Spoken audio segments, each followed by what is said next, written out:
자, 그런데 그 당시 일본 쪽 언론의 보도를 보면은 일본 상인은 조선으로 진출하라.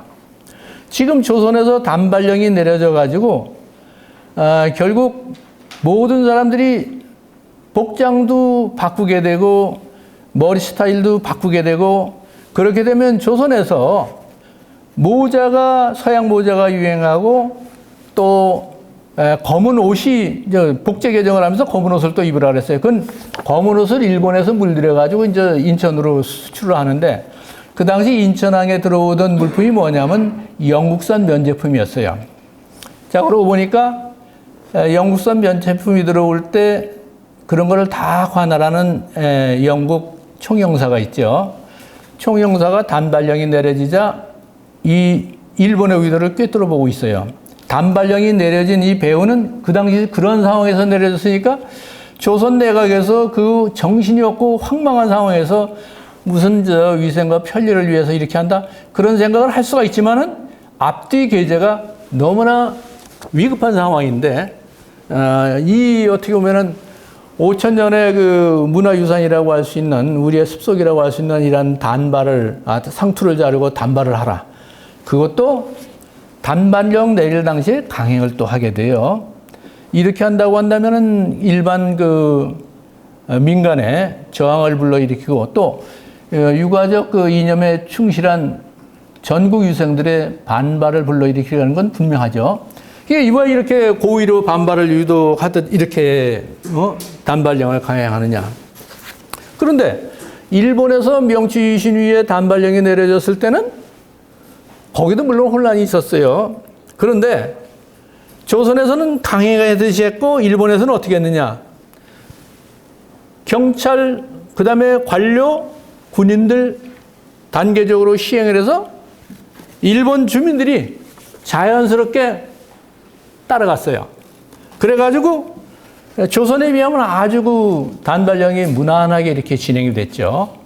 자, 그렇게 했는데 왜 조선에서는 이렇게 강제적으로 급박하게 또 명성황후 시해 사건이 일어난 이 혼란한 시기에 이렇게 했느냐.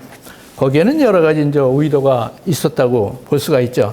그래서 그런 부분을 찾아내기가 상당히 좀 곤란한데 그 배후를 여러 가지 이제 영국이나 미국의 외교 자료를 수습해 보면은 영국 외교관이나 미국 외교관이나 공통적으로 하는 게 있어요.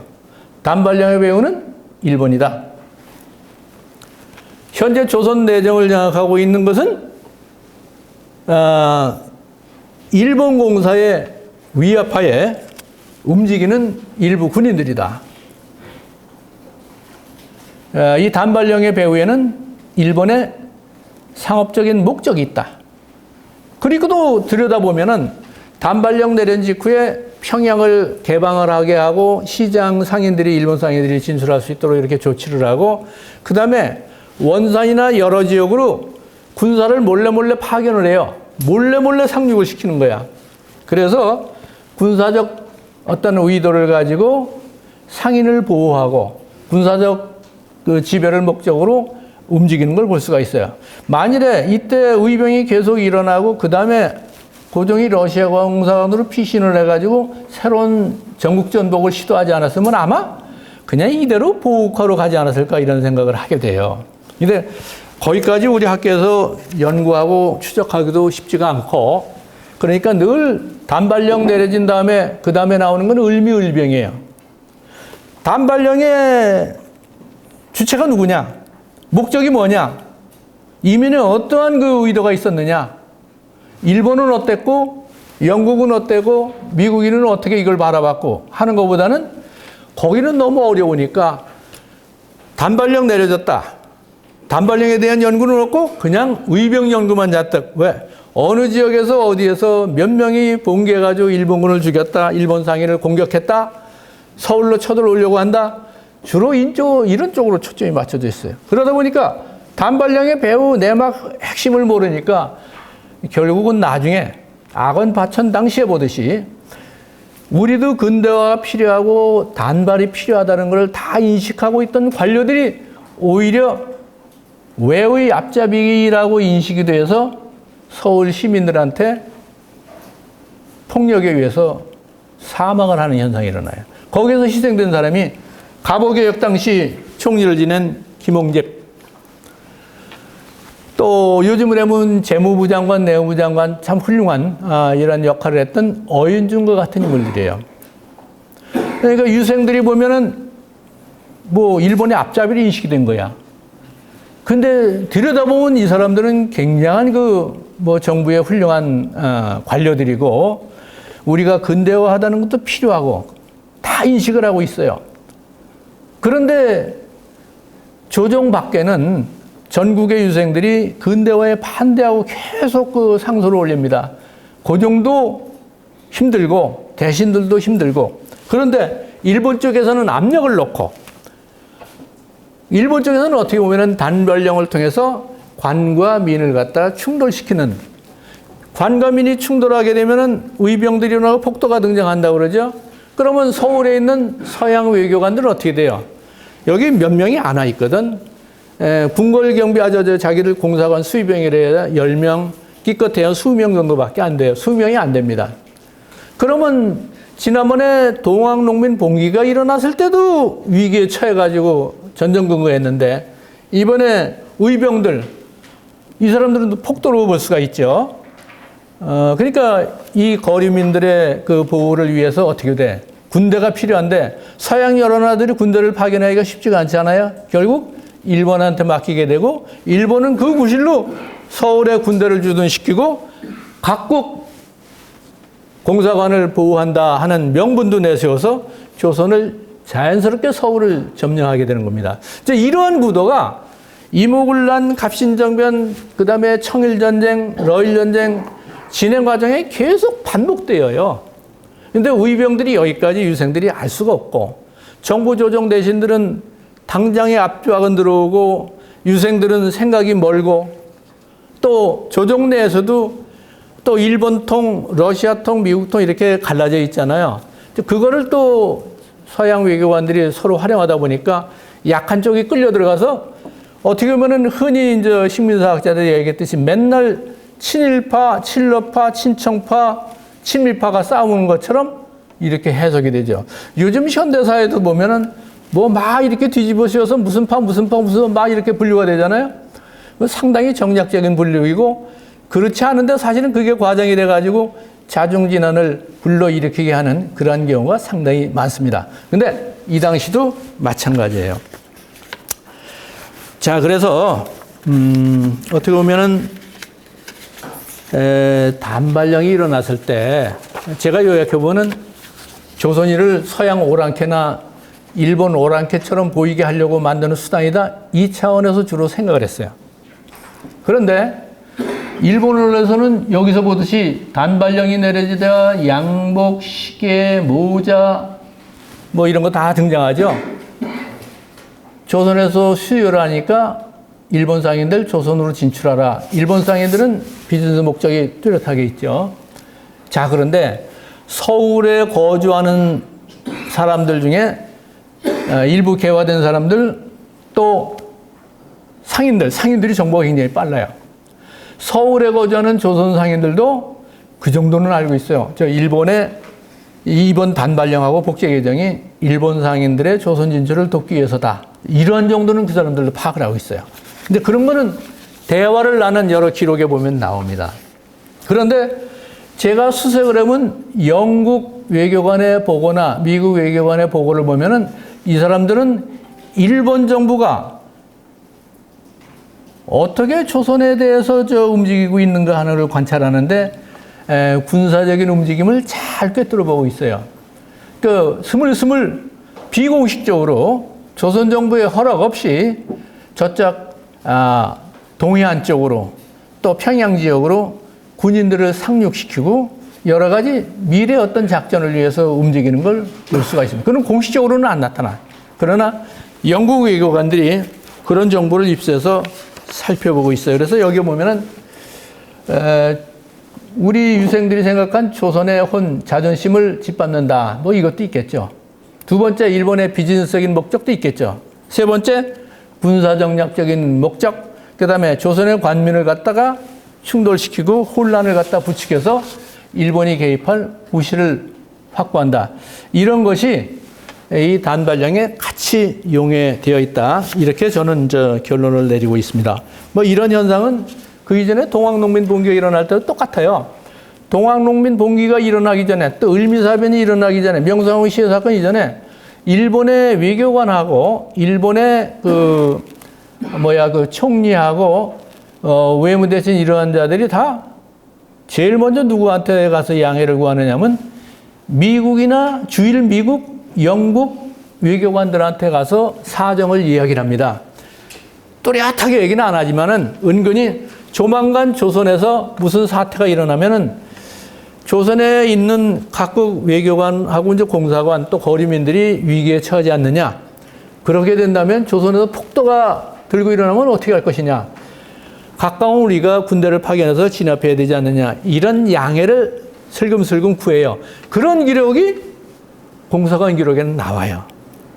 그러니까 이거는 동학농민 봉기가 일어났을 때도 그랬고 을미사변 이전에도 그랬고 단발령 요 이후에 나타나는 현상도 마찬가지예요. 그러니까 그런 걸 종합적으로 보면 이게 그냥 막연히 근데 위생부와 편리를 위해서 내정개혁이라는 이 목적만으로 도무지 해석할 수가 없게 됩니다. 물론 우리 대신들은 내정개혁이 필요하다는 걸 인식하고 그런 방향으로 가고 있는 건 틀림없어. 그런데 저러한 방식으로 저러한 시기에 하는 거는 일반 관료나 지방 유생들의 전국적인 반발을 불러일으키기 때문에 그렇게 해서는 안 된다. 그리고 거기에 대해서 저항을 한 것이 김홍집, 어윤중과 같은 사람들이에요. 근데 나중에 정작 단발령이 일어나고서는 일본 쏙 빠지고 나중에 책임 다 뒤집으시고 서울 장안대로에서 서울 시민들한테 타살이 됐어요. 이거 굉장히 억울한, 그러니까 상황을 모르는 일반 민중들이 그냥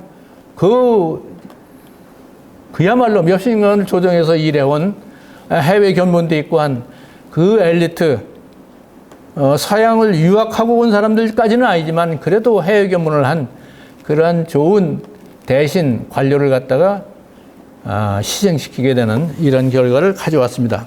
그 역사에서 이런 일이 수없이 많죠. 현대사에서도 보면은 우리 현대사 너무나 참 70년대 이후에도 그렇고 50년대, 60년대도 그런데 이러한 갈림길에서 상황을 모르고 거꾸로 이해를 해서 애꿎은 좋은 인재들을 잃은 경우가 너무나 많은데 근대는 역시 마찬가지입니다.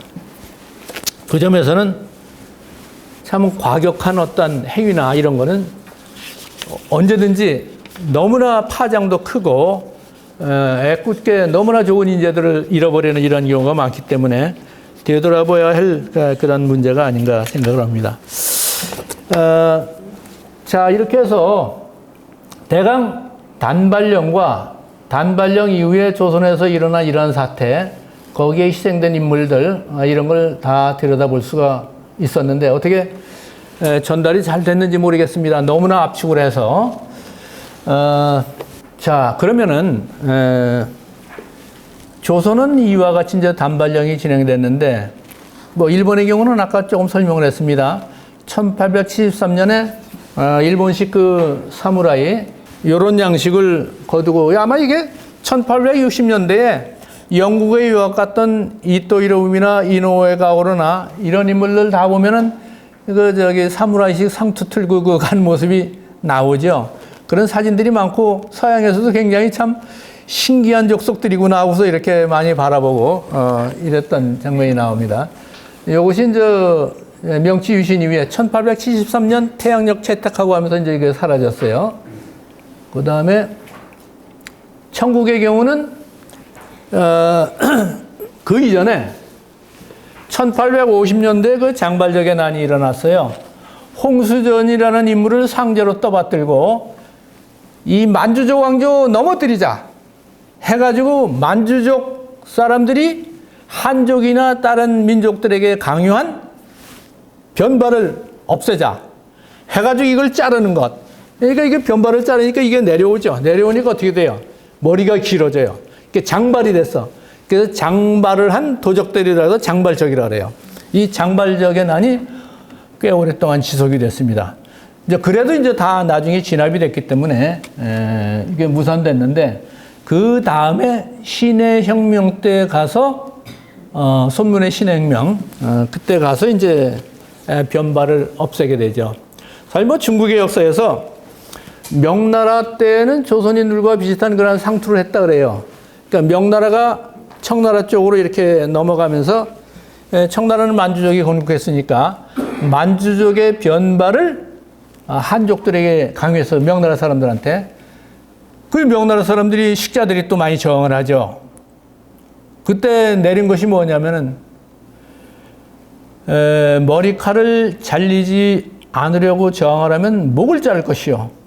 목숨이 사단 날에는 머리를 자를. 그때 머리는 상투예요. 명나라 사람들의. 해서 그게 유행을 했고 그 일부 죽은 사람도 있지만 대부분은 우리 조선처럼 그렇게 뭐 큰 파란이 일어나거나 그러진 않았고 이러한 형태의 그 만주족 변발은 한족에게, 몽고족에게, 회족에게 뭐 다 이제 강요가 됐고 그것이 나중에 청나라가 멸망해 나갈 때 와서 전부 반발을 일으키고 그래서 소동이 일어났죠. 굉장히 복잡합니다.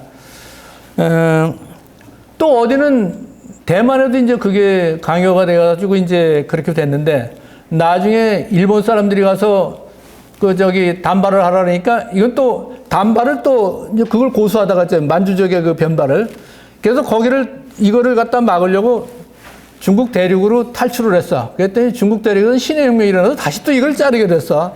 그러한 여러 가지 우여곡절을 보이는 아주 기기묘묘한 다양한 모습들을 우리가 살펴볼 수가 있습니다.